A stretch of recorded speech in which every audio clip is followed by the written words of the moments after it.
حویلی میں اچانک سے شادی کی گہما گہمی شروع ہوئی تو کام بھی اس قدر بڑھا کہ ملازموں کو چکر آنے لگے۔ اسی لیے بی بی سائیں نے ملازموں میں کچھ اضافہ کیا تھا۔ ان کی وفادار ملازمہ فرخندہ کی بیٹی شائمہ بھی اسی اضافے کا ایک حصہ تھی۔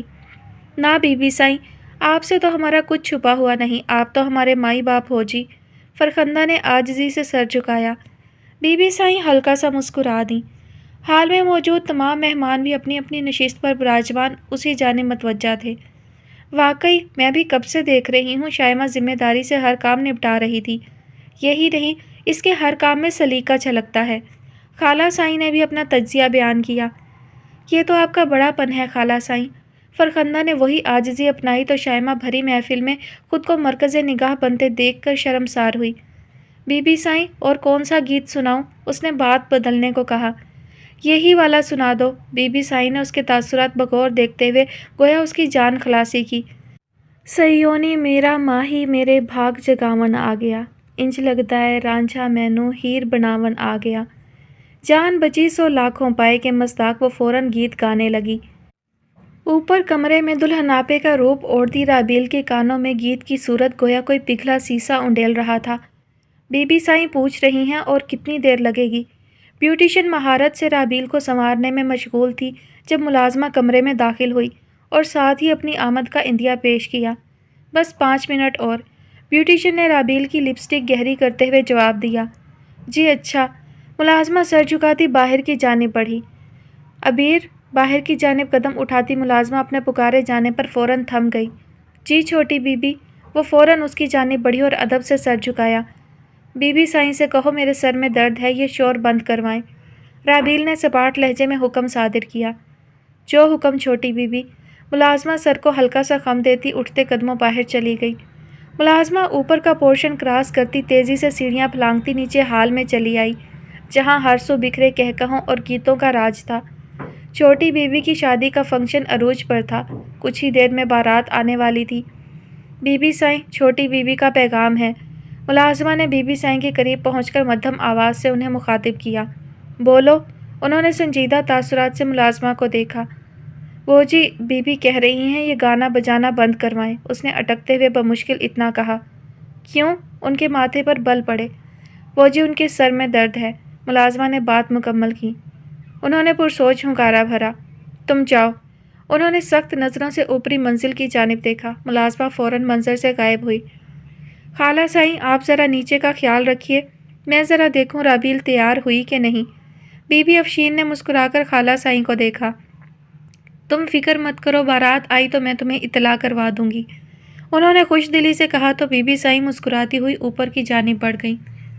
زینہ عبور کر کے وہ جس وقت رابیل کے کمرے میں پہنچی، بیوٹیشن اپنا شاہکار مکمل کر کے اپنا سامان سمیٹنے میں مصروف تھی۔ تیار ہو گئی رابیل؟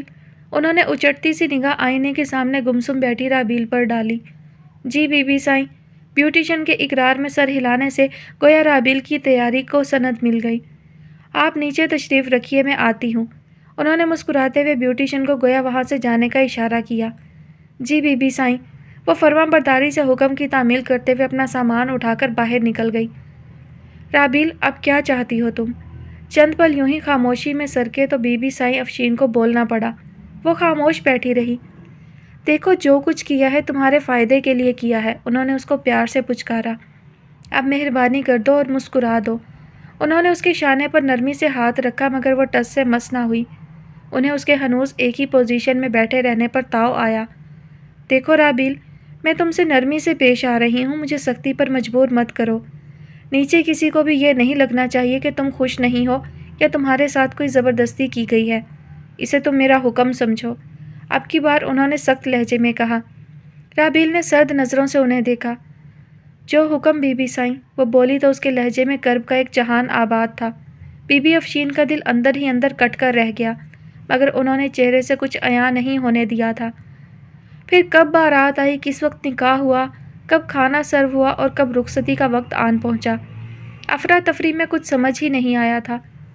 بیٹا مجھے معاف کر دینا، پر میری مجبوری تھی، مجھے تمہارے ساتھ زبردستی کرنا پڑی۔ بی بی افشین نے رخصتی کے وقت رابیل کو چادر اڑھاتے ہوئے اس کے کان میں سرگوشی کی۔ جلدی کریں بی بی سائیں، باہر سب انتظار کر رہے ہیں۔ بابا سائیں بھی وہیں چلے آئے۔ جی جی، بی بی افشین نے آگے بڑھ کر رابیل کا ماتھا چوما۔ اللہ کی امان میں، انہوں نے دل سے دعا دی۔ بابا سائی نے بھی آگے بڑھ کر رابیل کے سر پر دست شفقت دراز کیا، مگر وہ اس وقت کچھ بھی محسوس کرنے کی کیفیت میں نہیں تھی۔ آج اس کے ارمانوں کا خون ہوا تھا، پر اس کے خاندان کے لیے یہ کوئی نئی بات نہیں تھی۔ وہاں پر ارمانوں کے خون پر یوں ہی محفلیں سجائی جاتی تھیں، یوں ہی دھوم دھام سے زندہ لوگوں کے جنازے اٹھائے جاتے تھے۔ یہ سب اس کے خاندان کی ظاہری شان و شوکت کی خاطر تھا۔ جب خاندان کو شان و شوکت، عزت و مرتبے کی لت لگ جائے تو پھر وہ کبھی نہیں چھوٹتی، چاہے ان کے گھروں سے زندہ اور مردہ لاشیں نکلیں، انہیں فرق نہیں پڑتا۔ رخصتی کے وقت گاڑی میں پچھلی نشست پر بیٹھی ہوئی رابیل نے بھی خود کو ایسی ہی ایک زندہ لاش محسوس کیا، جس کے اٹھائے جانے پر کلمہ شہادت کے بجائے خوشی کے شادیانے بجائے جا رہے تھے۔ وہ اپنے آبائی گاؤں سے رخصت ہو کر جس وقت جلال پور پہنچی، رات کے اندھیرے ہر سو پھیل چکے تھے۔ گاڑی ایک خوبصورت پر شکوہ عمارت کے سامنے رکی تو جیسے وہ حواسوں میں لوٹی۔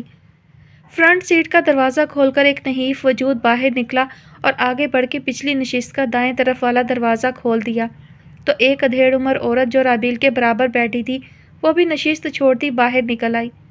رابیل نے دیکھا کہ وہ نحیف شخص گھوم کر اس کی جانب آیا اور اس کی جانب کا دروازہ کھول دیا۔ آؤ، انہوں نے اسے باہر نکالنے کے لیے ہاتھ آگے بڑھایا۔ رابیل نے بے سوچے سمجھے ہاتھ آگے بڑھایا اور اسی ہاتھ کا سہارا لیتی باہر چلی آئی۔ اس نے 2 دن سے کچھ نہیں کھایا تھا اور اس سے پہلے بھی حالات کچھ ایسے تھے کہ وہ اکثر فاقے پر ہی ہوا کرتی، اسی لیے اس کے وجود میں طاقت برائے نام ہی تھی۔ وہ نہیں جانتی تھی کہ اس عورت سے اور اس بزرگ سے اس کا کیا رشتہ تھا، مگر وہ خاموشی سے کسی روبوٹ کی طرح ان کی ہمراہی میں چلتی رہی۔ لمبی راہداری عبور کر کے وہ اسے ایک بڑے ہال نما کمرے میں لے آئے تھے۔ وہاں کئی خواتین دیواروں کے ساتھ لگے صوفوں پر براجمان تھیں۔ ان کے اندر داخل ہوتے ہی تمام کی تمام کھڑی ہو گئیں۔ سلام آغا جان، سب نے ایک ساتھ کہا۔ اوہ، تو یہ ہیں آغا جان، یہاں کے کرتا دھرتا۔ وہ چونکی۔ وعلیکم السلام، انہوں نے بردباری سے سلام کا جواب دیا۔ آپ لوگ تشریف رکھیے، ہمیں کچھ ضروری کام ہے، ہم چلتے ہیں۔ وہ رابیل پر ایک سنجیدہ سی نگاہ ڈالتے اپنے کمرے کی جانب بڑھ گئے۔ بھابھی آپ بیٹھیے نا، ایک نسبتاً کم عمر سی لڑکی نے اسے بازو سے تھام کر صوفے پر بٹھایا۔ وہ ایک لفظ کہے بنا خاموشی سے بیٹھ گئی۔ بی بی سائی مبارک ہو، آپ کی بہو تو ماشاءاللہ چاند کا ٹکڑا ہے، ایک مہمان خاتون نے کب سے پھیلی خاموشی کو خیر باد کہا۔ شکریہ۔ بی بی زرناب نے سپاٹ نظروں سے رابیل کو دیکھا۔ نہ جانے کیوں رابیل کو خوف محسوس ہوا۔ زرتاشا، رابیل کو اس کے کمرے میں چھوڑ آؤ۔ کچھ دیر بعد بی بی زرناب نے خاموشی توڑتے ہوئے بیٹی کو حکم دیا۔ جی اماں سائیں، وہ فوراً اٹھ کھڑی ہوئی۔ آئیے بھابھی، اس نے رابیل کا ہاتھ تھاما تو بادل نخواستہ رابیل کو نہ چاہتے ہوئے بھی اٹھنا پڑا۔ زرتاشا کے تعاقب میں زینہ طے کر کے وہ اپنی منزل تک پہنچی۔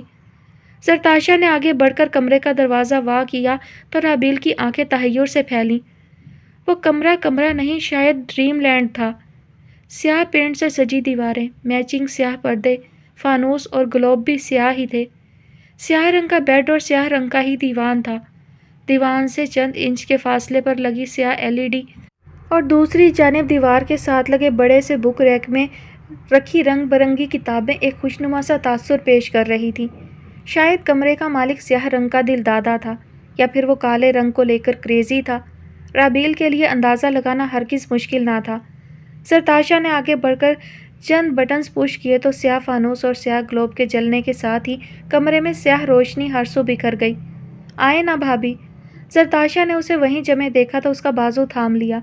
رابیل دھڑکتے دل کے ساتھ کمرے میں داخل ہوئی تو زرتاشا اس کا بازو چھوڑتی کمرے میں بنے ایک بڑے سیاہ دروازے کی جانب بڑھ گئی۔ رابیل نے 2 قدم مزید آگے بڑھائے اور پھر وہیں رک گئی۔ کمرے کا احاطہ بھی عام کمروں سے کئی گنا بڑا تھا، اسے اندازہ ہوا۔ بھابھی ذرا یہاں آئیے۔ زرتاشا کے پکارنے پر کچھ جھجکتے ہوئے رابیل نے بھی وہ دروازہ عبور کیا۔ سامنے وارڈروب تھی اور وارڈروب کے دائیں دیوار کے ساتھ واش روم کا دروازہ تھا۔ دروازہ کھلا ہوا تھا، اسی لیے رابیل دیکھ چکی تھی۔ بھابھی یہ رہے آپ کے کپڑے۔ زرتاشا نے الماری کا بڑا سا پٹ وا کرتے ہوئے اسے آگاہ کیا۔ آپ ان میں سے کچھ بھی پہن سکتی ہیں، اور یہ آپ کا میک اپ، جیولری۔ زرتاشا قریب رکھے ڈریسنگ ٹیبل کا ایک ایک دراز کھول کر اسے دکھانے لگی۔ رابیل کو بیزاری نے آ گھیرا۔ وہ تو خود ایک زندہ لاش تصور کر کے آئی تھی اس گھر میں۔ بھلا زندہ لاش کو ہار سنگار کی کیا ضرورت؟ تبھی اس کی نگاہ ڈریسنگ کی دیوار پر پڑی۔ وہاں بھی ایک سیاہ دروازہ تھا۔ یہ کیا ہے؟ وہ بے ساختہ پوچھ بیٹھی۔ یہ زرتاشا بولتے بولتے رکی۔ معذرت کے ساتھ، میں خود بھی نہیں جانتی کہ اس کے اندر کیا ہے، اس نے معذرت خواہانہ انداز میں کہا۔ دراصل یہ بھائی کا ذاتی ایریا ہے جہاں جانے کی کسی کو بھی اجازت نہیں۔ زرتاشا نے تفصیل بتائی تو رابیل الماری کی جانب بڑھی اور ایک سفید رنگ کا لباس نکالا۔ ارے یہ کیا؟ زرتاشا کو اچنبھا ہوا۔ لباس تبدیل کرنے لگی ہوں۔ رابیل نے سادہ نظروں سے اسے دیکھا۔ پر ابھی تو بھائی آئیں گے۔ زرتاشا کی زبان پھسلی اور رابیل اپنی ہی نگاہوں میں چور سی ہو گئی۔ ارے بھابھی ادھر آئیں۔ زرتاشا نے اسے آئینے کے روبرو کھڑا کیا اور اس کی چادر اتار کر سائڈ پر رکھی۔ ذرا دیکھیں اپنے آپ کو غور سے۔ زرتاشا کی فرمائش پر رابیل نے آئینے پر نگاہ دوڑائی۔ سرخ لہنگے میں سرخ و سفید رنگت لیے، چہرے پر تیز چمکتا میک اپ، بڑی بڑی سیاہ غلافی آنکھیں، گھنی مسکارا شدہ پلکیں، تیکھی ناک میں دمکتا سفید ہیرے کا لونگ، گول بھرا بھرا چہرہ اور بند چھوٹے نرم معلوم ہوتے گلابی ہونٹ جو اس وقت سرخ لپسٹک سے مزین تھے، کانوں میں جھولتے بڑے بڑے سرخ آویزے اور آنکھوں میں رویا رویا سا تاثر۔ وہ بے شک حسن کا بے مثال پیکر تھی۔ رابیل مبہوت سی کھڑی تھی۔ زرتاشا نے اسے کوہنی ماری۔ خود کو دیکھ کر آپ کا یہ حال ہے تو سوچے بھائی کا آپ کو دیکھ کر کیا حال ہوگا۔ زرتاشا نے شرارت سے اسے دیکھا تو وہ نہ چاہتے ہوئے بھی جھینپ سی گئی۔ اب رکھیں یہ سوٹ۔ زرتاشا نے سوٹ اس کے ہاتھ سے پکڑ کر واپس الماری میں ہینگ کیا اور رابیل کا ہاتھ تھامتی اسے لیے بیڈ تک چلی آئی۔ آپ بیٹھیں اور اپنے پیا کا انتظار کریں۔ 17-18 سالہ زرتاشا اسے خاصی نٹ کھٹ سی لگی۔ رابیل اس سے پہلی بار ملی تھی مگر زرتاشا نے اسے اس بات کا احساس ہی نہیں ہونے دیا تھا۔ زرتاشا دوپٹہ لہراتی باہر نکل گئی تو رابیل نے بیڈ پر بیٹھتے ہوئے تکیے سے ٹیک لگائی۔ اماں سکینہ، بھائی کہاں ہے؟ زرتاشا سیڑھیاں پھلانگتی نیچے ہال میں پہنچی تو صفائی کرتی اماں سکینہ سے پوچھا۔ وہ جی چھوٹے سائیں کسی کام سے شہر گئے ہیں، کل تک واپس آئیں گے۔ اماں سکینہ ہر بات سے باخبر رہا کرتی تھیں۔ کیا؟ آج کے دن؟ زرتاشا کو حیرت کا جھٹکا لگا۔ اماں سکینہ خاموش رہی۔ کچھ تو گڑبڑ ہے۔ زرتاشا نے پرسوچ نگاہوں سے اماں سکینہ کو دیکھا۔ جوس اور کھانا اوپر بھائی کے کمرے میں لے آئیے۔ زرتاشا بنا کوئی استفسار کیے حکم صادر کرتی واپس اوپر کی جانب بڑھ گئی۔ اندر داخل ہونے سے پہلے اس نے رک کر کچھ سوچا، پھر دروازے پر دستک دی۔ اندر نیم دراز رابیل کرنٹ کھا کر اٹھ بیٹھی۔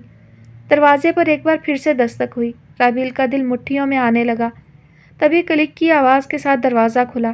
اندر آنے والی زرتاشا تھی۔ رابیل نے پرسکون سانس خارج کی۔ آپ تو جاگ رہی ہیں، پر میرے دستک دینے پر دروازہ کیوں نہیں کھولا؟ زرتاشا نے دھپ سے اس کے قریب بیڈ پر گرتے ہوئے کہا۔ میں سمجھی۔ رابیل نے جھجکتے ہوئے کچھ کہنا چاہا۔ آپ کہیں بھائی تو نہیں سمجھی؟ اوہ بھائی تو وہ میرے ہیں، آپ کے تو مجازی خدا ہوتے ہیں۔ زرتاشا نے اسے چھیڑا۔ رابیل کا دل دھڑکا، جانے کیوں زرتاشا کی باتیں اسے زندہ ہونے کا احساس دلانے لگیں۔ ہو سکتا ہے یہاں سب اچھے ہوں، اس کے ساتھ وہ سلوک نہ رکھیں جو وہ دل ہی دل میں سوچتی آئی تھی۔ زرتاشا کے پرخلوص رویے نے جیسے اسے پہلی بار مثبت انداز میں سوچنے پر مجبور کر دیا تھا۔ اسی پل دروازے پر دستک ہوئی اور ملازمہ ایک بڑی سی ٹرے میں کھانا سجائے چلی آئی۔ آئیے بھابھی کھانا کھائیں، اتنی بھوک لگی ہے یقین جانیے پیٹ میں چوہے دوڑ رہے ہیں۔ زرتاشا کے کہنے پر رابیل نے انکار کرنا چاہا مگر بھوک کی شدت اور نکاہت اس قدر تھی کہ وہ چاہنے کے باوجود بھی انکار نہ کر پائی۔ کھانے کی اشتہا انگیز خوشبو کمرے میں پھیلنے لگی تھی۔ ملازمہ نے کھانا دیوان کے سامنے رکھے سیاہ شیشے کے میز پر چن دیا تو زرتاشا بیڈ پر سے دیوان پر منتقل ہوئی۔ مجبوراً ہی صحیح، رابیل کو بھی اس کی تقلید کرنی پڑی۔ وہ 11:15 کے قریب جلال پور پہنچا تھا۔ رات وہ بارات کی واپسی کے وقت ہی جلال پور جانے کی بجائے دلادر سے سیدھا جہلم چلا گیا تھا۔ نہ کسی نے اس سے ایسا کرنے کی وضاحت مانگی تھی اور نہ ہی اس نے کسی کو توجیہ پیش کرنے کی ضرورت محسوس کی تھی۔ آغا جان کی خاطر وہ جتنی قربانی دے چکا تھا اس کے لحاظ سے وہ کافی تھی۔ رات بھر جہلم میں اپنے دوست کے ساتھ وقت گزار کے وہ اپنے ذہن کو کسی نہ کسی حد تک تر و تازہ کر چکا تھا۔ وہ اس کی بیوی ہے صرف جلال پور اور حویلی کے لیے، مگر اس کی ذاتی زندگی کے لیے وہ صرف ایک اجنبی وجود ہی تھا۔ اس نے رات بھر سوچنے کے بعد فیصلہ کر لیا تھا اور صبح ہوتے ہی جلال پور واپس آمد کا مقصد بھی خود کو سب کے سامنے نارمل ظاہر کرنا تھا، خاص کر آغا جان کو مطمئن کرنا تھا۔ وہ گاڑی کچے احاطے میں پارک کرتا پکی بنی روش پر چلتا ہوا حویلی میں داخل ہوا تھا۔ تو سب کچھ گویا معمول کے مطابق چل رہا تھا۔ تمام ملازمین اپنے اپنے کام میں مصروف تھے۔ اماں سائیں حسب معمول ٹی وی دیکھنے میں مشغول دکھائی دیں۔ سلام اماں سائیں، اس نے بی بی زرناب کے ساتھ صوفے پر بیٹھتے ہوئے انہیں معمول ہی کے مطابق سلام کیا۔ وعلیکم السلام۔ انہوں نے ایک سنجیدہ نگاہ اس پر ڈالی۔ زرتاشا کدھر ہے؟ اس نے بات برائے بات پوچھا۔ اس کے امتحان شروع ہو گئے ہیں، کل اسی وجہ سے وہ بارات کے ساتھ بھی نہیں جا سکی تھی، اماں سائیں نے ٹھہرے لہجے میں کہا۔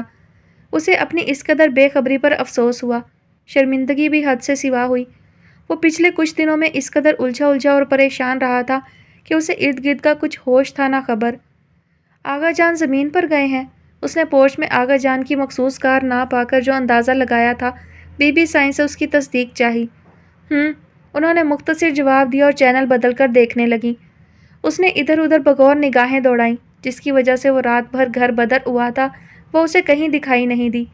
اسے تجسس ہوا آخر وہ کہاں تھی، مگر وہ بی بی سائیں سے پوچھ نہ سکا۔ ایک عجیب سی جھجک محسوس ہوئی۔ شاہ میر، اماں سائیں نے اسے پکارا۔ جی۔ وہ چونک کر ان کی جانب متوجہ ہوا تو وہ اسے ہی دیکھ رہی تھی۔ وہ نگاہ جھکا گیا۔ بیٹا تم پریشان مت ہو، تسلی رکھو، مرد کو 4 شادیوں کی اجازت ہے۔ وہ اماں سائیں کی بات پر ٹھٹکا۔ جی؟ شاہ میر کی آواز حیرت میں ڈوب کر ابھری۔ دیکھو بیٹا، میں تمہیں یوں پریشان نہیں دیکھ سکتی۔ تم اگر کسی اور کو پسند کرتے ہو تو تم اس سے شادی کر سکتے ہو۔ بی بی زرناب آزردہ ہوئیں۔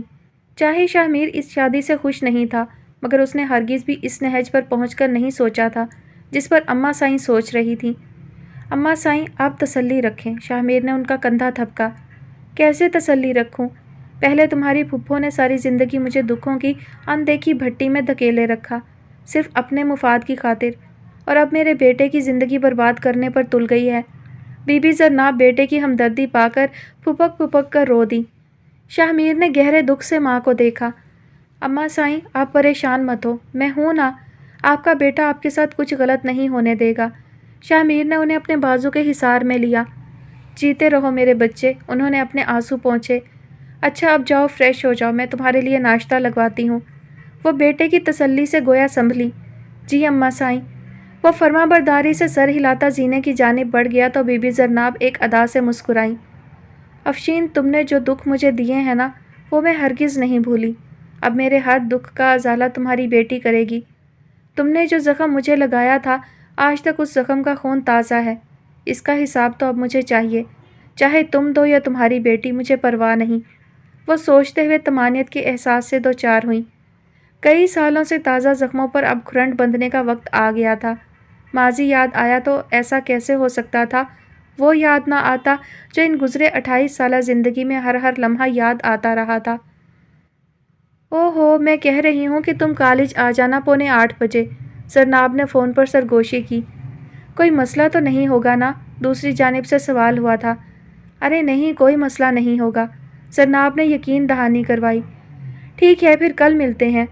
زرناب نے باہر سے آتے قدموں کی آہٹ سنی تو فوراً فون بند کیا اور کورس کی کتاب کھول کر بیٹھ گئی۔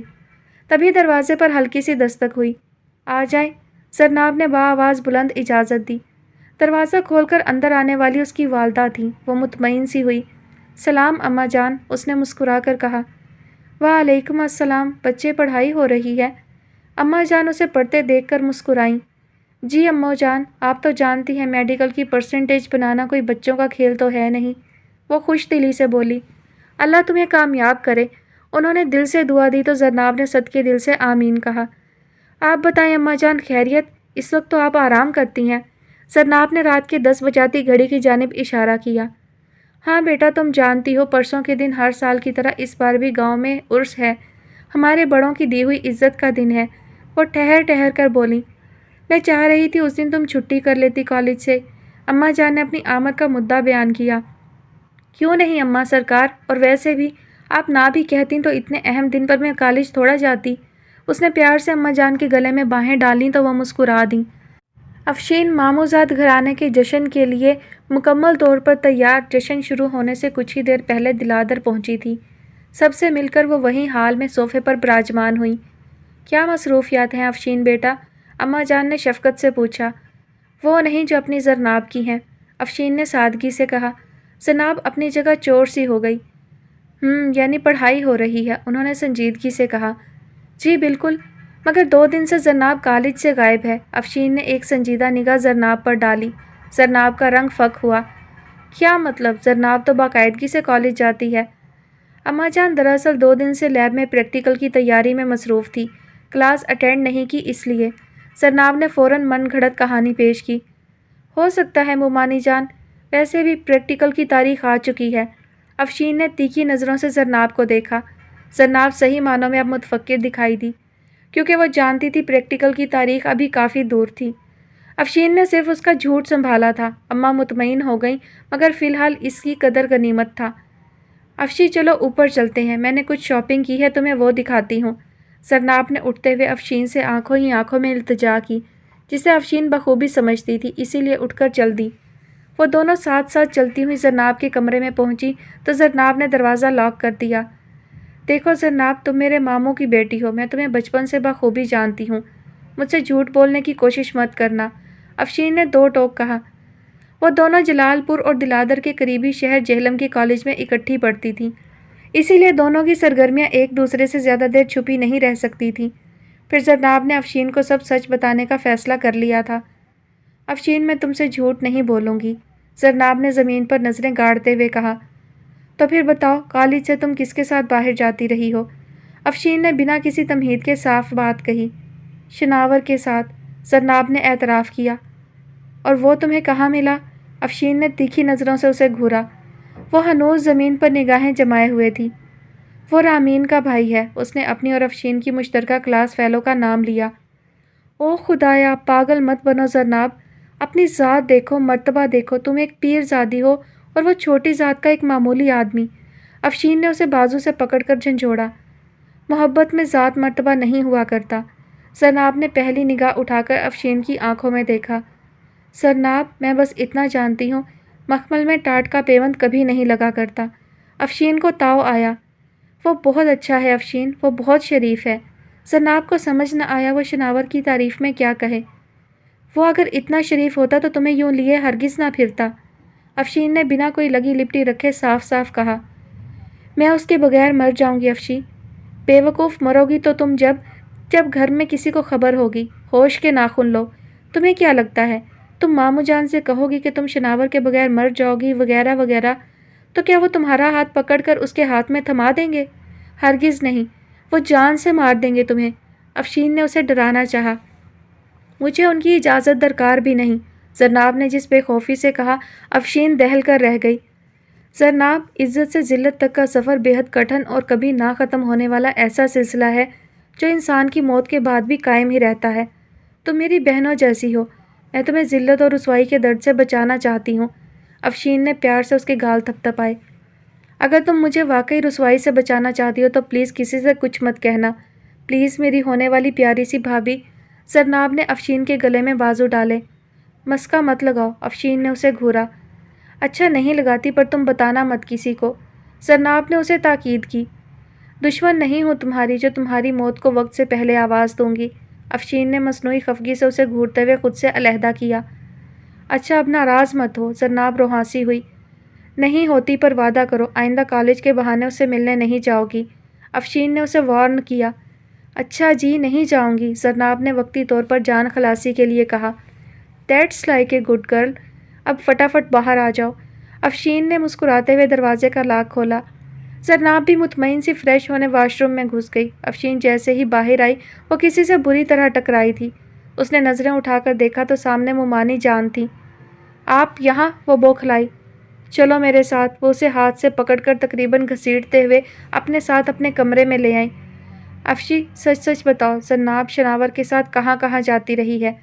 اس نے کچھ ایسا ویسا تو نہیں کر لیا نا؟ انہوں نے سخت نظروں سے افشین کو گھورا۔ نہیں مومانی جان، ایسا مت سوچیں، وہ آپ کا خون ہے، افشین نے تڑپ کر کہا۔ نہیں ہے وہ میرا خون، وہ گررائیں۔ جی؟ افشین کا حیرت کے مارے منہ کھل گیا۔ تمہارے ماموں کی پہلی بیوی کی اولاد ہے، انہوں نے سر جھٹکا۔ افشین اتنے بڑے راز کے یوں افشا ہونے پر دنگ رہ گئی۔ افشین، تمہیں پورا یقین ہے اس نے اس طرح کا کوئی قدم نہیں اٹھایا؟ چند پل خاموشی میں سرکے تو وہ ٹھہرے ہوئے لہجے میں بولی۔ جی مومانی جان، افشین کو مجبوراً زرناب کے حق میں بولنا ہی پڑا۔ تو پھر ٹھیک ہے، کل میں سجاد کے لیے تمہاری شادی کی تاریخ لینے جلال پور آ رہی ہوں۔ انہوں نے کچھ دیر سوچ میں ڈوبے رہنے کے بعد فیصلہ سنا دیا۔ مگر مومانی، میری شادی کا اس سب سے کیا تعلق ہے؟ افشین الجھی۔ تعلق ہے، پتہ چل جائے گا۔ انہوں نے پرسوچ نگاہوں سے افشین کو دیکھا۔ افشین چاہنے کے باوجود بھی مزید کوئی سوال نہیں کر سکی۔ اگلی صبح بی بی رخسانہ اپنے شوہر اور بیٹے کی رضامندی سمیت جلال پور افشین کی شادی کی تاریخ لینے جا پہنچی۔ اتنی جلدی کیا ہے بھابھی؟ زرینہ بیگم کو اکلوتی بیٹی کی شادی میں اس قدر جلدی پسند نہیں آئی۔ دیکھیے، آج یا کل شادی تو ہونی ہے، پھر اسی ماہ کیوں نہیں؟ بی بی رخسانہ نے انہیں رضامند کرنے کی بھرپور کوشش کی۔ مگر رخسانہ بہن، اتنی بھی کیا جلدی ہے کہ اسی ماہ؟ وحید بھائی کو بھی تامل ہوا۔ دیکھیے بھائی، میں نے اپنے بیٹے اور شاہ صاحب کی رضامندی لے کر ہی یہ بات کی ہے۔ جب وہ راضی ہو گئے ہیں تو پھر آپ لوگوں کو کیا اعتراض ہے؟ رخسانہ بی بی نے اصرار کیا۔ کوئی اعتراض نہیں ہے۔ چند پل کچھ سوچنے کے بعد وحید شاہ نے رضامندی دی تو زرمینہ بی بی بھی مسکرا دی۔ تو پھر اسی ماہ کی آخری تاریخ کو میں بارات لے کر آؤں گی۔ انہوں نے گویا بات پکی کی۔ جیسے آپ کی مرضی آپا، وحید شاہ نے حامی بھری۔ پھر دیکھتے ہی دیکھتے یہ بات جنگل میں آگ کی طرح پھیل گئی۔ شادی کی تیاریاں زور و شور سے ہونے لگیں۔ دن کس طرح پر لگا کر اڑے کچھ پتہ ہی نہ چل سکا۔ مہندی میں محض ایک دن باقی تھا جب رخسانہ بی بی شاہ صاحب کے پاس پہنچی۔ شاہ صاحب، مجھے آپ سے ضروری بات کرنی ہے۔ وہ ان کے تخت پوش کے قریب ہی رکھے ایک موڑے پر ٹک گئیں۔ قرآن پاک کی تفسیر پڑھتے شاہ صاحب نے رک کر ان کی جانب دیکھا، گویا اشارہ تھا کہ وہ بات شروع کریں۔ میں بھائی صاحب کو فون کرنا چاہتی ہوں کہ وہ کل مہندی کے دن اپنے بیٹے عارفین کی بارات لے کر ہمارے ہاں آئیں، تبھی ہم افشین کی بارات لے کر وہاں جائیں گے۔ رخسانہ بی بی نے پوری بات مکمل کی۔ شاہ صاحب خاموش رہے۔ آپ کچھ کہیں گے نہیں؟ رخسانہ بی بی کو انہیں خاموش دیکھ کر بے چینی نے آن گھیرا۔ میں کیا کہوں؟ میں جانتا ہوں بیٹیوں کی شادیوں میں اس طرح کی جلد بازیاں کس موقع پر کی جاتی ہیں۔ شاہ صاحب ٹھہر ٹھہر کر گویا ہوئے تو لہجے میں دکھ تھا، جیسے مانو اعتبار ٹوٹنے کا دکھ ہوا کرتا ہے۔ بی بی رخسانہ افسوس بھری نگاہ شاہ صاحب پر ڈالتی وہاں سے اٹھ گئیں۔ اپنے کمرے میں جانے کے بجائے وہ ہال میں لگے فون سٹینڈ کے قریب چلی آئیں۔ انہوں نے دل کڑا کرتے ہوئے حویلی عباس شاہ کا نمبر ملایا۔ 2-3 بیل جانے کے بعد کال اٹینڈ کی گئی۔ دوسری جانب عارفین تھا۔ ہیلو عارفین بیٹا، کیسے ہو؟ انہوں نے اس کی آواز پہچانتے ہوئے خوش اخلاقی سے کہا۔ میں ٹھیک ہوں پھوپھو جان، آپ کیسی ہیں؟ دوسری جانب سے بھی خوش دلی کا مظاہرہ ہوا۔ بہت پریشان ہوں بیٹا۔ اب کہ وہ بولیں تو لہجے میں بے پناہ آزردگی گھلی ہوئی تھی۔ خیریت پھوپھو؟ عارفین کی پریشان حال آواز ان کی سماعت سے ٹکرائی تو ان کے دل کو کچھ ہوا۔ وہ عزت پر کوئی سمجھوتا نہیں کر سکتی تھی، انہیں دل مضبوط کرنا پڑا۔ وحید بھائی سے بات کراؤ میری۔ انہوں نے اس کی بات کا جواب دینے کی بجائے حکم صادر کیا۔ جی ابھی کرواتا ہوں، عارفین فرما برداری سے کہتا شاید وحید شاہ کو بلانے چل دیا۔ کچھ ہی لمحے بیتے کہ ایئر پیس میں وحید شاہ کی آواز ابھری۔ السلام علیکم آپا۔ وعلیکم السلام، کیسے ہو؟ انہوں نے حال چال پوچھا۔ بالکل ٹھیک، وہ مسکرا دیے۔ آپ سنائیں آپا؟ میری تو کچھ مت پوچھو، بی بی رخسانہ دکھ بھرے لہجے میں بولیں تو وحید شاہ پریشان ہو گئے۔ خیریت تو ہے نا؟ وحید شاہ، تمہید باندھنے کا میرے پاس وقت نہیں ہے، میری بات دھیان سے سنو، انہوں نے کہنا شروع کیا۔ دوسری جانب وحید شاہ ہمہ گوش تھے۔ شاہ صاحب نے شرط رکھی ہے کہ اگر تم کل زرناب کے لیے عارفین کی بارات لے کر آؤ گے تو ہی پرسوں وہ افشین کی بارات لے کر آئیں گے۔ رخسانہ بیوی کو مجبوراً بندوق شاہ صاحب کے کندھوں پر رکھ کے چلانی پڑی۔ وہ اکلوتے بھائی کو خود سے بدظن ہرگز نہیں کرنا چاہتی تھی۔ دوسری جانب بی بی رخسانہ کی پوری بات سن کر وحید شاہ کے ماتھے پر گہرے بل پڑے۔ آپا شاہ صاحب سے کہہ دو، میں پہلے ہی عارفین کے لیے زرناب کا رشتہ مانگنے والا تھا، انہیں اس طرح کی کمظرفی دکھانے کی ضرورت نہیں۔ وہ بولے تو لہجے میں ناپسندیدگی واضح تھی۔ جیتے رہو میرے بھائی، بی بی رخسانہ کے سر سے گویا منو بوجھ ہلکا ہوا۔ کل ہم بارات لے آئیں گے۔ وحید صاحب نے بات مکمل کر کے فون رکھ دیا تو بی بی رخسانہ بھی فون کریڈر پر ڈالتی اپنے کمرے کی جانب بڑھ گئیں۔ ایکسٹینشن پر سنتی زرناب پوری جان سے تھرا اٹھی۔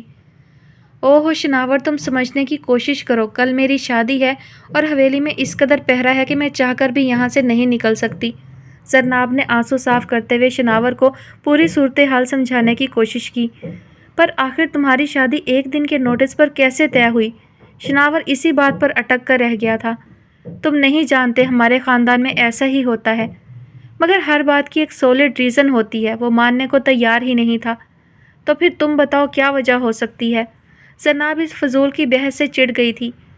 تم نے بتایا تھا کہ تمہاری بھابھی کو سب کچھ پتہ چل گیا ہے، کہیں اس نے تو تمہاری فیملی کو آگاہ نہیں کر دیا؟ اندازے سے کہتا شناور زرناب کے لیے سوچ کا نیا در وا کر گیا تھا۔ وہ کچھ نہیں کر سکی تھی، اس کا نکاح عارفین سے ہو گیا تھا۔ وہ بنا کسی دھوم دھام سے خاموشی کے ساتھ رخصت ہو کر دلادر کو ہمیشہ کے لیے خیر بات کہتی جلال پور چلی آئی تھی۔ افشین اسے عارفین کے کمرے تک پہنچا کر جانے لگی تو زرناب نے اس کا ہاتھ تھام لیا۔ وہ جاتے جاتے پلٹی۔ بہت خوش ہونا تم مجھے برباد کر کے؟ زرناب کی بات پر افشین ٹھٹکی۔ کیا مطلب؟ مطلب یہ کہ تم نے شناور کے بارے میں سب کو بتا دیا نا؟ زرناب گھرائی۔ زرناب تمہیں غلط فہمی ہوئی ہے، ایسا کچھ نہیں ہے۔ افشین بے چینی سے اس کی جانب بڑھی۔ خبردار میرے پاس مت آنا، زرناب نے انگلی اٹھا کر وارن کرتے ہوئے نفرت آمیز نگاہوں سے گھورا۔ افشین زرناب کے لہجے میں گھلی غلط فہمی اور آنکھوں میں بھڑکتے نفرت کے انگارے دیکھ کر ششدر سی کھڑی رہ گئی۔ اماں جان نے اسے پکارا تو وہ سر جھٹکتی باہر کی اور بڑھ گئی۔ افشین اپنی شادی کے 2 دن بعد جلال پور اپنے گھر والوں سے ملنے چلی آئی تو سجاد بھی اس کے ہمراہ تھا۔ سب سے ملنے کے بعد افشین زرناب کو ڈھونڈتی ہوئی اس کے کمرے میں چلی آئی۔ کیسی ہو زرناب؟ وہ تمام پچھلی باتوں کو اس کا بچپنا سمجھ کر اس کی جانب بڑھی۔ زرناب خاموش کھڑی رہی۔ کم آن یار، اب مان جاؤ، ویسے بھی شناور ہمارے ہم پلہ نہیں تھا۔ افشین نے اسے سمجھانا چاہا۔ تم ٹھیک کہتی ہو افشین، ویسے بھی خاندان کے لیے قربانی دینا تو ہماری سرشت میں ہے۔ زرناب نے سرد نگاہوں سے اسے دیکھا۔ بالکل میری جان، ایسا ہی ہے۔ افشین اس کے مثبت رویے کو دیکھ کر دل میں اللہ کا شکر ادا کرنے لگی۔ تو پھر ایک قربانی تم بھی دو۔ زرناب نے سینے پر بازو لپیٹتے ہوئے اطمینان سے افشین کو دیکھا۔ وہ کیا؟ افشین الجھی۔ میں نے خاندان کے لیے شناور کو چھوڑا ہے، تم خاندان کے لیے حویلی عباس شاہ سے ہر تعلق توڑ دو۔ زرناب نے اس کی آنکھوں میں دیکھا جہاں حیرت کا سمندر موجزن تھا۔ تم ہوش میں ہو زرناب؟ افشین نے ترچھی نگاہوں سے اس کا جائزہ لیا۔ آف کورس مائی ڈیئر، میں پوری طرح ہوش و حواس میں ہوں۔ مجھ سے ڈیل کر لو، تم اس حویلی سے تعلق چھوڑ دو، میں تمہاری حویلی سے تعلق چھوڑ دیتی ہوں۔ اگر تم ایسا نہیں کرتی، اس نے وارننگ کرتے ہوئے انگلی اٹھائی، تو پھر میں عارفین کو چھوڑ کر شناور کے ساتھ چلی جاؤں گی اور کوئی کچھ بھی نہیں کر سکے گا۔ زرناب نے فاتحانہ نگاہوں سے افشین کے چہرے کی بدلتی رنگت دیکھی۔ زرناب، اپنے ماں باپ سے ملنا میرا حق ہے۔ افشین کو اپنی آواز دکھ کی گہرے کنویں سے آتی ہوئی محسوس ہوئی۔ تو ان سے ملو، انفیکٹ اپنے بھائی سے ملو، مگر جلال پور سے باہر۔ جلال پور کی حدود میں تمہارے لیے اب کوئی جگہ نہیں ہے، زرناب حد درجہ سفاکی سے بولی۔ افشین کو اپنا آپ ہارتا ہوا محسوس ہوا۔ خاندان کی بقا کے لیے بہرحال ہر کوئی اپنے حصے کی قربانی دیتا آیا تھا۔ افشین نے بھی اسی کے لیے خود کو بمشکل ہی صحیح تیار کر لیا تھا۔ پھر یوں ہوا کہ اس دن کے بعد سے نہ کوئی دلادر گیا اور نہ ہی کوئی جلال پور۔ جانے افشین نے ممانی جان اور شاہ صاحب کے ساتھ ساتھ سجاد سے کیا کہا تھا، کوئی بھی ایک حرف نہیں بولا تھا، اور یوں دلادر کے مکین جلال پور کے مکینوں کے لیے تڑپتے ہوئے بھی کئی سال دور رہنے پر مجبور تھے۔ مگر اب ایک بار پھر وہی چیز جس نے انہیں بچھڑ جانے پر مجبور کر دیا تھا، وہی چیز انہیں پھر سے ملا گئی تھی، جس پر نسلیں قربان ہوئی تھیں، ان کی عزت و مرتبے، آن، ان کی شان، ان کے خاندان کی بقا۔ شاہ میر زینہ عبور کرتا جس وقت اپنے کمرے میں پہنچا دوپہر سر پر پہنچ چکی تھی۔ کمرہ مکمل اندھیرے میں ڈوبا ہوا تھا۔ اس نے آگے بڑھ کر ساری لائٹس آن کر دیں۔ کمرہ ایک دم روشنی میں نہاس آ گیا۔ اس سے پہلے کہ وہ قدم آگے بڑھاتا، اس کی نظر موم کی گڑیا پر پڑی تھی۔ وہ ہل نہیں سکا۔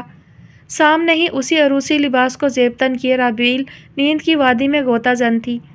شاہ میر اسے اماں جان کا رویہ دیکھنے کے بعد ہرگز بھی اپنے کمرے میں ایکسپیکٹ نہیں کر رہا تھا، مگر اس کی وہاں موجودگی کوئی اتنی بھی حیرت انگیز نہیں تھی۔ وہ اس کے ناطے سے بیاہ کر اس گھر میں آئی تھی، اصولاً اسے اسی کے کمرے میں ہونا چاہیے تھا، اور وہ تھی، مگر شاہ میر کی بے یقینی کسی اور بات پر تھی۔ اتنا حسن ایک ساتھ شاہ میر نظر نہیں ہٹا سکا تھا۔ اس نے افشین پھوپھو کی تصویریں اور سجاد ماموں کی پرانی تصویریں دیکھی تھیں، ان میں سے کوئی بھی اتنا خوبصورت نہیں تھا، ورنہ وہ یہ کہہ دیتا کہ وہ ان میں سے کسی پر گئی ہے، مگر وہ ان پر نہیں گئی تھی۔ تو پھر کون تھی؟ کوئی ماورائی مخلوق، آسمان کی کوئی حور، یا پھر سمندر کی کوئی جل پری؟ وہ اپنی سوچ کو جھٹک کر ڈریسنگ روم کی جانب فریش ہونے کے لیے بڑھ گیا۔ تقریباً 20 منٹ میں شاور لے کر لباس تبدیل کرتا باہر نکلا تھا۔ رابیل اب بھی سو رہی تھی۔ شاہ میر نے سرسری سی نگاہ اس پر ڈالی۔ ایک ناگواری کی لہر اٹھی۔ ان کے گھر میں اتنی دیر سونے کا رواج ہرگز نہیں تھا۔ اس نے آگے بڑھ کر کھڑکیوں کے پردے ہٹائے تو فل سائز ونڈو میں سے اندر آتی تیز دھوپ کی شعاؤں نے رابیل کو کس مسانے پر مجبور کر دیا۔ شاہ ایک نظر اس پر ڈال کر پھر ڈریسنگ روم کی جانب بڑھ گیا۔ تیز دھوپ نے رابیل کے چہرے کو جھلسایا تو وہ آنکھیں نیم وا کرتی اٹھ بیٹھی۔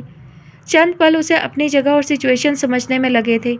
سامنے وال کلاک میں وقت دیکھا تو گویا ساری نیند کا خمار اڑنچو ہو گیا، مگر اس سے پہلے کہ وہ بستر سے نکلتی کوئی ڈریسنگ روم سے برآمد ہوا تھا اور بنا اس کی طرف نگاہ کیے باہر کا دروازہ کھول کر باہر نکل گیا تھا۔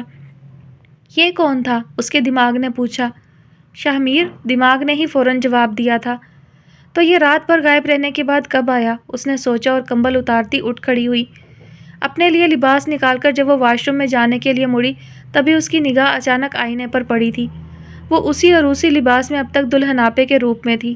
اسے یاد آیا رات جب وہ کھانا کھا کر زرتاشا سے باتیں کرتے کرتے نیم دراز ہوئی تھی تو وہیں سو گئی تھی۔ وہ کافی وقت کی بھوکی اور جاگی ہوئی تھی۔ جب کھانا کھایا تو نیند بھی غالب ہو گئی تھی۔ یا اللہ، وہ کیا سوچتا ہوگا کہ میں رات بھی سجی دھجی اس کا انتظار کرتی رہی۔ رابیل کا شرم سے ڈوب مرنے کو جی چاہا۔ وہ لباس تبدیل کرتی فریش ہو کر کچھ جھجکتے ہوئے نیچے چلی آئی۔ سامنے ہی اسے ممانی جان مل گئیں جن سے وہ غائبانہ حد تک ہی واقف تھی۔ السلام علیکم ممانی جان، اس نے آگے بڑھ کر انہیں سلام کیا۔ وعلیکم السلام۔ انہوں نے ایک تیکھی نگاہ رابیل پر ڈالی۔ رابیل کو عجیب سا احساس ہوا۔ بیٹھو، انہوں نے اپنے پاس رکھے موڑے کی جانب اشارہ کیا۔ رابیل خاموشی سے وہاں ٹک گئی۔ میں کچھ باتیں آج ہی تم پر واضح کر دینا ضروری سمجھتی ہوں، تھوڑی دیر بعد انہوں نے کہنا شروع کیا۔ رابیل کو اپنا رواں رواں کان بنتا محسوس ہوا۔ عارفین شاہ نے اپنے بیٹے کو تم سے شادی کے لیے مجبور کیا ہے۔ وہ اس شادی سے خوش نہیں ہے۔ رابیل کے دل نے جیسے ایک بیٹ مس کی۔ وہی ہوا تھا جس کا اسے ڈر تھا۔ تمہیں کل رات اس کے کمرے میں اس لیے پہنچایا گیا تھا کہ تم پر تمہاری حیثیت واضح ہو جائے۔ دلہن وہی جو پیا من بھائے۔ انہوں نے طنزیہ نگاہوں سے اسے دیکھا۔ رابیل کو اپنا آپ چھلنی ہوتا محسوس ہوا۔ تم اس گھر میں صرف اور صرف عارفین کی بہن افشین کی بیٹی کی حیثیت سے ہو۔ اس کے سوا تمہارا ہم سے اور اس گھر سے کوئی تعلق نہیں، نہ میرے بیٹے پر کوئی حق ہے، سمجھ گئی؟ انہوں نے گردن اکڑا کر تفاخر سے رابیل کو دیکھا۔ کیا میں اپنا کمرہ تبدیل کر سکتی ہوں؟ کچھ دیر بعد رابیل بولی تو زینب کی توقع کے بالکل برعکس۔ وہ تو اس کے رونے گڑ گڑانے کی منتظر تھیں۔ ہرگز نہیں، تم اسی کمرے میں رہو گی تاکہ تمہیں تمہاری حیثیت اس گھر میں ہمیشہ یاد رہے۔ انہوں نے شعلہ بار نگاہوں سے رابیل کو گھورا۔ وہ خاموشی سے وہاں سے اٹھ گئی۔ اس کا شوہر جس سے بس وہ نام کی حد تک واقف تھی اور صبح سویرے بس اس کی ایک جھلک دیکھی تھی، وہ بھی صرف اس کے پیچھے سے، جس کے چہرے کو وہ پہچانتی تک نہیں تھی، تو اس کے ساتھ رابیل کی کیا جذباتی وابستگی ہو سکتی تھی؟ اور جب کوئی جذباتی وابستگی ہی نہیں تھی تو پھر وہ روتی کیوں؟ اس کے سارے آنسو تو اس شخص کے لیے بہت پہلے ہی بہہ چکے تھے جس کے ساتھ اس کی روح وابستہ تھی۔ جذبات تو بہت چھوٹا لفظ تھا اس شخص کے لیے، مگر اپنی اس قدر بے وقتی پر اسے ٹوٹ کر رونا آیا تھا۔ وہ اگلے کئی گھنٹے کمرہ بند کیے روتی رہی تھی۔ دوپہر سے شام ڈھلی، اس کے کمرے کا دروازہ ہلکا سا بجا۔ اس نے آنسو پہنچ کر دروازے کی جانب دیکھا۔ ابھی وہ اسی شش و پنج میں تھی کہ دروازہ کھولے یا یوں ہی پڑی رہے۔ زرتاشا دروازہ کھول کر اندر چلی آئی۔ تم؟ رابیل سیدھی کھڑی ہو گئی۔ ریلیکس، آپ بیٹھ جائیں، میں باہر سے پتہ کر کے آئی ہوں، بھائی جا چکے ہیں۔ اس نے شرارت سے رابیل کو دیکھا۔ رابیل کو اپنے زخم پھر سے تازہ ہوتے ہوئے محسوس ہوئے۔ بھابھی، آپ کی آنکھیں سوجی ہوئی ہیں، آپ روئی ہیں کیا؟ زرتاشا کی نگاہ اس کی سرخ سوجی ہوئی آنکھوں پر پڑی تو وہ تشویش سے آگے بڑھی۔ ارے نہیں نہیں، کل میک اپ کیا تھا تو انفیکشن ہو گیا ہے۔ رابیل کو بروقت بہانہ سوچا۔ اوہ، تو پھر ڈاکٹر کے پاس چلیں؟ زرتاشا نے یقین کر لیا تھا۔ نہیں بھائی، خود ہی ٹھیک ہو جائے گا۔ تم سناؤ، تم بتا رہی تھی نا رات کہ آج تمہارا پیپر تھا۔ رابیل نے بات کا رخ موڑنا چاہا۔ ہاں جی میڈم، پر آپ کے شوہر صاحب پہنچ گئے جیسے چیکنگ آفیسر بن کر۔ ذرا سی بھی چیٹنگ کرنے دی ہو تو۔ زرتاشا نے برا سا منہ بنایا۔ کیا مطلب؟ رابیل الجھی۔ ارے بھائی، مسٹر شاہ بورڈ آفیسر ہیں یار، آپ کو اتنا بھی نہیں پتا؟ زرتاشا نے افسوس سے دائیں بائیں سر ہلایا۔ اسے تو یہ بھی نہیں معلوم تھا کہ شاہ نامی اس کا کوئی کزن بھی تھا۔ وہ زرتاشا سے کہہ نہ سکی۔ معلوم ہوتا بھی کیسے؟ حویلی میں حویلی عباس شاہ کے مکینوں کا ذکر ممنوعہ جیسا ہی تھا۔ ذکر کرنے پر سب یوں ہو جاتے تھے گویا سانپ سونگھ گیا ہو۔ پھر رفتہ رفتہ رابیل کی پیدائش سے پہلے ہی سب نے ذکر کرنا چھوڑ دیا تھا تو اسے معلوم ہو بھی کیسے سکتا تھا؟ زرتاشا اسے ارد گرد کی ڈھیروں باتیں سنانے لگی۔ مگر اس کا ذہن اس کے دل کی طرح کہیں اور ہی بھٹک رہا تھا۔ بورڈ آفیسر کیا کیا نہیں، کون کون سے زخم نہیں کھرچ ڈالے اس لفظ نے۔ صد افسوس کہ وہ جس طرح کچھ کر نہیں سکتی تھی اسی طرح سے کسی سے کچھ کہہ بھی نہیں سکتی تھی۔ اماں جان، آج سیکنڈ ایئر کا پہلا پیپر ہے، میرا دل بہت گھبرا رہا ہے، آپ دعا کیجیے گا۔ جلدی جلدی جوس کا گلاس ختم کرتے ہوئے اس نے بی بی افشین سے دعا کی درخواست کی۔ اماں جان کی جان، میں تو پہلے ہی ہر وقت دعا کرتی ہوں، اللہ تمہیں کامیاب کرے۔ انہوں نے صدقے دل سے بیٹی کی کامیابی کی دعا کی۔ اتنی جلدی کیوں مچا رکھی ہے؟ خیریت؟ سجاد شاہ بھی ناشتے کی میز پر پہنچے۔ بابا جان، آج میرا پہلا پیپر ہے، دل بہت گھبرا رہا ہے، اسی لیے، رابیل نے مختصر جواب دیا۔ کیوں بھائی، دل تو تب گھبراتا ہے جب امتحان کی تیاری نہ ہو۔ انہوں نے تنقیدی نگاہوں سے رابیل کا جائزہ لیا۔ بابا جانی، آپ کا مطلب ہے میں نالائق ہوں؟ رابیل روحانسی ہوئی تو سجاد شاہ مسکرا دیے۔ ہرگز نہیں، سجاد شاہ کی بیٹی ہرگز نالائق نہیں ہو سکتی۔ انہوں نے چائے کی پیالی اپنے نزدیک کھینچی تو افشین بی بی تھرمس سے ان کے کپ میں چائے انڈیلنے لگی۔ رابیل مسکرا دی۔ اوکے، مجھے دیر ہو رہی ہے، اللہ حافظ۔ وہ انہیں الوداع کہتی باہر گاڑی میں آ بیٹھی جہاں ڈرائیور کب سے اس کا منتظر تھا۔ سارے راستے وہ مختلف دعائیں پڑھتی آئی تھی۔ آج کسی انجانے خوف سے اس کا دل صبح سویرے ہی لرزنے لگا تھا۔ یہی وجہ تھی کہ وہ اپنا کانفیڈنس کافی حد تک لوز کر چکی تھی۔ وہ جس وقت جہلم کے کالج پہنچی پرچہ شروع ہونے میں چند منٹ باقی تھے۔ درود پاک اور آیت الکرسی کا مسلسل ورد کرتے کرتے پیپر شروع ہوا تو وہ جی جان سے لکھنے میں مشغول ہوئی۔ تبھی کہیں سے اطلاع موصول ہوئی کہ چیکنگ ٹیم پہنچ چکی تھی۔ وہ چیٹنگ نہیں کر رہی تھی، اسی لیے مگن سی لکھتی رہی۔ اس کے پیچھے جہلم کے کسی منسٹر کی بیٹی تھی۔ رابیل نے محسوس کیا کہ وہ مسلسل چیٹنگ کر رہی تھی، مگر وہ توجہ دیے بنا اپنا پیپر لکھتی رہی۔ ایک young and fresh checking officer ان کے بلاک میں داخل ہوا۔ نہ جانے کیوں اس پر نظر پڑتے ہی رابیل کو اپنا خون رگوں میں منجمد ہوتا محسوس ہوا۔ جانے کس احساس کے زیر اثر گھری وہ بار بار مڑ مڑ کر اس آفیسر کو دیکھنے لگی۔ رابیل کو اس میں ایک کشش سی محسوس ہوئی۔ اسی لمحے ایک نسبتاً ادھیڑ عمر آفیسر اسی کلاس میں داخل ہوا۔ اندر آتے ہوئے اس کی پہلی نگاہ رابیل کے قدموں میں گری سفید پرچی پر پڑی۔ وہ چلتے ہوئے اس کے قریب آئے۔ آپ کا نام کیا ہے؟ انہوں نے نقاب پہنے بیٹھی اس لڑکی سے پوچھا۔ رابیل۔ رابیل کا خون خشک ہوا۔ آپ کھڑی ہو جائیں، انہوں نے اسے اٹھنے کا اشارہ کیا۔ وہ خاموشی سے اٹھ کھڑی ہوئی۔ آپ کے پاؤں میں یہ کاغذ کیوں ہے؟ انہوں نے جھک کر قدموں سے سفید پرچی اٹھا کر اس کے سامنے لہرائی۔ آئی ڈونٹ نو سر۔ رابیل کی ٹانگیں لرزیں۔ یہ آپ کے پاس سے ملی ہے اور اس پر سوال نمبر 8 درج ہے۔ انہوں نے گھورتے ہوئے رابیل کو دیکھا۔ آپ یہ پیپر نہیں کر سکتی۔ انہوں نے اس کا پیپر اٹھا لیا۔ یا اللہ مدد! رابیل نے دل کی گہرائیوں سے خدا کو پکارا۔ رکیے سر، پیچھے کب سے خاموش کھڑے ینگ آفیسر نے ادھیڑ عمر آفیسر کو روکا۔ سر، یہ پرچی مس رابیل کی نہیں، انفیکٹ ان کی ہے۔ ینگ آفیسر نے منسٹر کی بیٹی کی جانب اشارہ کیا۔ نہیں سر، یہ ان کی ہے، کلاس ٹیچر فوراً بیچ میں بولی۔ Are you sure? Young officer نے تیکھی نگاہوں سے کلاس ٹیچر کو دیکھا، ساتھ ہی انہوں نے ادھیڑ عمر آفیسر کو مخاطب کیا۔ سر، میں یہ ثابت کر سکتا ہوں کہ یہ پرچی مس رابیل کی نہیں ہے۔ رابیل عجیب سی کشمکش میں گھری کھڑی تھی۔ رابیل، آپ نے سوال نمبر 8 حل کیا ہے؟ اس نے سر کا جواب سنے بنا رابیل سے پوچھا۔ یس سر، اس کے حلق میں کانٹے اگ آئے۔ اینڈ ڈاٹر آف منسٹر، کیا آپ نے کیا ہے؟ اس نے طنزیہ نظروں سے اس لڑکی کو دیکھا۔ جی، لڑکی غصہ ضبط کرتے ہوئے بولی۔ تو پھر آپ بتائیں۔ اس نے اس لڑکی کی آنکھوں میں فاتحانہ انداز سے دیکھا۔ لڑکی چپ کی چپ کھڑی رہی تو ینگ آفیسر رابیل کی جانب مڑا۔ مس رابیل، کیا آپ سنا سکتی ہیں؟ اس نے رابیل سے پوچھا۔ شیور سر۔ رابیل نے متشکر نگاہوں سے اس مہربان فرشتے کو دیکھا اور فوراً سے پہلے سوال نمبر 8 جو اس نے لکھا تھا حرف بہ حرف سنا دیا۔ ادھیڑ عمر آفیسر متاثر دکھائی دیا۔ ینگ آفیسر سب پر ایک فاتحانہ سی نگاہ ڈالتے باہر چلا گیا تو ادھیڑ عمر آفیسر نے بھی منسٹر کی بیٹی کے پرچے سمیت اس کی تقلید کی، جبکہ رابیل کی آنکھوں میں رنگوں کی برسات ہونے لگی۔ کئی رنگ جن میں محبت کے ساتھ ساتھ دید کے رنگ بھی نمایاں تھے۔ سدا ایگزام سے بھاگنے والی رابیل کو ہمیشہ ایگزامز کا انتظار رہنے لگا۔ قدرت اس پر مہربان تھی کہ ہر سال ان کے کیمپس میں انہی 2 آفیسر کی ڈیوٹی ہوا کرتی تھی۔ رابیل بس اسے دور سے دور تکتی رہتی۔ بات کرنا تو دور، اس کے خاندان و مرتبے کی کالج میں ایسی دھوم تھی کہ وہ اس دشمن جاں کا نام تک نہ پوچھ سکی۔ بی اے کا آخری پیپر دیتے ہوئے رابیل کا دل ہر چیز سے اچاٹ ہونے لگا۔ اتنے سالوں سے وہ جس چہرے کو دیکھنے کی عادی تھی، جس چہرے کی دید کا انتظار اسے شب و روز پاگل کیے رکھتا تھا، وہ اسے چھن جانے والا تھا۔ اس احساس نے اسے ادھموا سا کر دیا تھا۔ وہ کالج سے گھر لوٹی تو اس طرح کہ اس نے اس چہرے کو اپنے دل و دماغ کی اسکرین پر ہمیشہ ہمیشہ کے لیے فوکس کر لیا تھا۔ اس کا رزلٹ آئے کافی عرصہ بیت چکا تھا۔ بابا جانی نے اس سے آگے پڑھنے کی بابت پوچھا تو اس نے صاف منع کر دیا تھا۔ سجاد شاہ بھی خاموش رہے کہ انہیں اب یوں بھی رابیل کی شادی کی فکر ستانے لگی تھی۔ خاندان میں رابیل کے جوڑ کا کوئی رشتہ نہیں تھا، جو تھے یا 20 سال بڑی عمر کے یا 6 سال چھوٹی عمر کے۔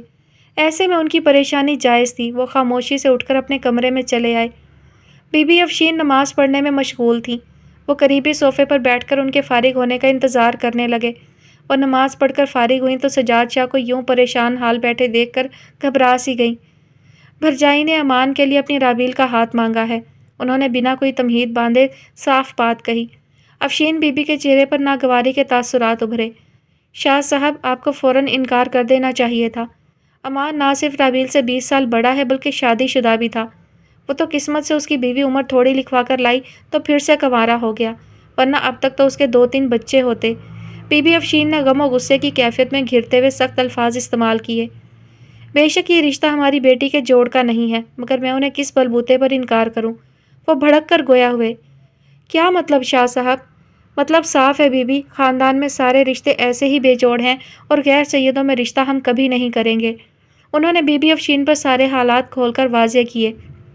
جانتی ہوں شاہ صاحب، کچھ دیر بعد وہ ہارے ہوئے لہجے میں بولی، میری نظر میں ہماری رابیل کے جوڑ کا رشتہ ہے اور خاندان ہی سے ہے، عارفین بھائی کا بیٹا شاہ میر۔ انہوں نے اپنے دل کی بات مجازی خدا سے کہہ ڈالی۔ وہ بھی چونک سے گئے۔ ٹھیک ہے، تم عارفین سے بات کرو۔ انہوں نے فوراً رضامندی دی تو افشین کے دل نے نئی امید کا دامن پکڑا۔ اگلے 2-3 دن خود میں ہمت جمع کر کے انہوں نے حویلی عباس شاہ کا نمبر ڈائل کیا۔ کال دوسری ہی بیل پر اٹھا لی گئی تھی۔ ہیلو، بھاری مردانہ آواز ایئر پیس میں ابھری۔ عارفین شاہ، افشین نے دھڑکتے دل کے ساتھ تصدیق چاہی۔ جی، تم افشین؟ انہوں نے بھی جیسے اسے پہچان لیا۔ جی بھائی، کیسے ہیں آپ؟ وہ مزید گویا ہوئیں۔ شکر اللہ کا، تم سناؤ کیسی ہو؟ وہ شفقت سے بولے۔ ٹھیک ہوں، وہ مختصر بولیں۔ کوئی پریشانی ہے؟ انہوں نے افشین کی خاموشی سے اندازہ لگایا۔ جی بھائی، انہیں بھی جیسے بات شروع کرنے کے لیے کوئی سرا ہاتھ لگا۔ اپنی رابیل کے جوڑ کا کوئی رشتہ نہیں ہے خاندان میں، وہ اتنا کہہ کر خاموش ہوئیں۔ اتنے سالوں میں بہن کی محبت میں تڑپتے عارفین شاہ کو جیسے بہن کو واپس پا لینے کا راستہ سجھائی دیا۔ میرا بیٹا 27 سال کا ہے، پڑھا لکھا ہے، انہوں نے بات کا آغاز کیا۔ جانتی ہوں بھائی صاحب، آنسوؤں میں ڈوبی افشین کی آواز نے انہیں تڑپایا۔ سجاد شاہ کو کوئی اعتراض تو نہیں؟ انہوں نے کسی وہم کے تحت پوچھا۔ نہیں بھائی صاحب، وہ فوراً بولیں۔ اگلے چاند کی پہلی تاریخ کو شاہ میر کی بارات کا انتظار کرنا۔ ساری بات مانی خیزی سے ہوئی تھی۔ آخری بات انہوں نے صاف لفظوں میں کہی۔ زرناب مان جائے گی؟ فکر مت کرو، اپنا خیال رکھنا، چاند کی پہلی کو ملیں گے۔ عارفین شاہ نے بات مکمل کر کے فون رکھا تو افشین بھائی کی اس محبت پر نہال ہو گئیں۔ عارفین شاہ، آپ نے ایسا سوچا بھی کیسے؟ میرا بیٹا ہرگز بھی ایسا نہیں کرے گا۔ عارفین شاہ نے شاہ میر اور زرناب کو پورے معاملے سے آگاہ کیا تو زرناب بپھر گئیں۔ اس بات کا فیصلہ شاہ میر خود کرے گا۔ بولو شاہ میر۔ انہوں نے سنجیدہ نگاہوں سے سر تا پا بیٹے کو دیکھا۔ غالباً اس کے رویے سے اس کے جواب کا اندازہ لگانے کی کوشش کی۔ بابا جان، میں اس لڑکی سے کبھی ملا نہیں، کبھی دیکھا نہیں، پھر میں کس بنا پر اسے اپنے جیون ساتھی کے طور پر قبول کر لوں؟ شاہ میر نے شش و پنج میں گھر کر جواب دیا۔ عجیب کیفیت تھی، باپ کی مانتا تو ماں خفا ہوتی اور ماں کی مان کر وہ بابا جان کا مان توڑ بیٹھتا۔ وہ میری بہن کی بیٹی ہے، میں نے اسے ایک تقریب میں دیکھا تھا، بہت خوبصورت ہے، اور افشین نے بتایا تھا رابیل نے BSc کی ہوئی ہے، با پردہ نیک بچی ہے۔ انہوں نے ٹھہرے ہوئے لہجے میں بیٹے کے اعتراضات دور کرنے چاہے۔ زرناب نے تیکھی نگاہوں سے شوہر کا جائزہ لیا۔ اگر اتنی ہی لائق فائق ہے تو پھر جہاں جی چاہے کر دینا اس کا رشتہ، آخر ہم سے ہی کیوں بھیک مانگ رہی ہے؟ انہوں نے انجان بنتے ہوئے نخوت سے سر جھٹکا۔ زرناب، ادب سے۔ عارفین شاہ نے انتہائی ناگواری سے انہیں ٹوکا۔ شاہ میر الجھن کا شکار ہوا، بیٹھے بٹھائے مصیبت گلے پڑ رہی تھی، اوپر سے اماں جان کا تلخ رویہ اس کی سمجھ سے باہر تھا۔ اس کی پھپھو کی اس کی اماں کے ساتھ نہیں بنتی تھی، اس لیے دونوں خاندانوں کا ایک دوسرے سے ملنا جلنا بھی ختم ہو چکا تھا۔ اس قدر تو وہ جانتا تھا، مگر معاملے کی اصل سنگینی سے وہ ہرگز آگاہ نہیں تھا۔ ابھی تو اس نے اس گھر میں قدم رکھے بھی نہیں اور شاہ جی کا یہ حال ہے۔ جب بیاہ کر آ گئی تو جانے کیا ہوگا، پورا فتنہ بنی ہوگی وہ اپنی ماں کی طرح۔ لکھ لو تم میری بات۔ وہ بیٹے سے مخاطب ہوئیں۔ ہمدردی بٹورنے کی غرض سے آنکھوں میں 2 موٹے موٹے آنسو بھی بھر لائیں۔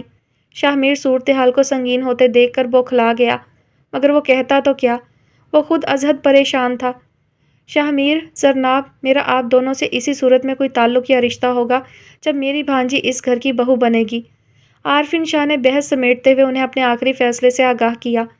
مگر بابا جان، شاہ میر نے کچھ کہنا چاہا۔ میں نے کہا نا، مجھ سے رشتہ رکھنا ہے تو رابیل سے بھی رکھنا ہوگا۔ اب جواب ہاں میں دو یا نہ میں، اور جواب دینے سے پہلے یہ ضرور سوچ لو، سامنے تمہارا باپ بیٹھا ہے، تمہیں ہاں کی صورت میں اس باپ سے رشتہ جوڑے رکھنا ہے یا پھر نہ کر کے باپ کی نافرمانی کرنی ہے۔ انہوں نے سرد نگاہوں سے شاہ میر کو دیکھا۔ شاہ میر کو ان کی نظریں اپنے اوپر گڑی ہوئی محسوس ہوئیں۔ کچھ لمحے یوں ہی خاموشی کی نظر ہوئے۔ زرناب کی دھڑکن تیز ہوئی۔ عارفین شاہ مان سے اپنے بیٹے کو دیکھنے لگے جو ہاتھوں میں سر گرائے گہری سوچ میں ڈوبا ہوا تھا۔ جو حکم بابا جان، شاہ میر نے جھکا سر اٹھایا۔ جیتے رہو۔ عارفین شاہ کو بیٹے کی فرمانبرداری پر فخر ہوا۔ زرناب کو اپنا آپ ہارتا ہوا محسوس ہوا۔ اگر شاہ میر کی شادی رابیل سے ہو جاتی تو افشین پھر سے حویلی عباس شاہ آنے لگتی، اور اگر اس نے شاہ میر یا زرتاشا کو زرناب کے ماضی کے بارے میں کچھ بتا دیا تو… نہیں، اس نے ذہن میں آئی تمام سوچوں کو جھٹکا۔ وہ اس حویلی میں نہیں آئے گی، انہوں نے مصمم ارادہ کیا۔ مگر میں اسے اپنی بہو ایک شرط پر تسلیم کروں گی، وہ سخت لہجے میں بولی۔ عارفین شاہ نے ذرا سا رخ موڑ کر سوالیہ نگاہوں سے انہیں دیکھا۔ دلادر سے جلال پور کا کوئی تعلق نہیں ہوگا، بالکل پہلے کی طرح۔ انہوں نے عارفین شاہ سے نگاہیں ملائیں۔ ٹھیک ہے، وہ افسوس سے سر جھٹکتے وہاں سے اٹھ کر چلے گئے، جبکہ ماں کی اس فرمائش پر شاہ میر دنگ رہ گیا۔ کہاں تو ماں جی اپنے بھائی سے ملنے دلادر نہ جانے پر آنسو بہاتی تھی اور افشین کے ظلم کے قصے سناتی تھی کہ کس طرح سے اس نے انہیں ان کے بھائی اور علاقے سے دور کر دیا تھا، اور کہاں اب وہ خود ہی ان سے تعلق رکھنے سے انکاری تھی۔ شاہ میر وہیں بیٹھا عجیب طرح کی سوچوں میں گھرا رہا، جبکہ زرناب مسرور سی ہوتی اپنے کمرے کی طرف بڑھ گئی۔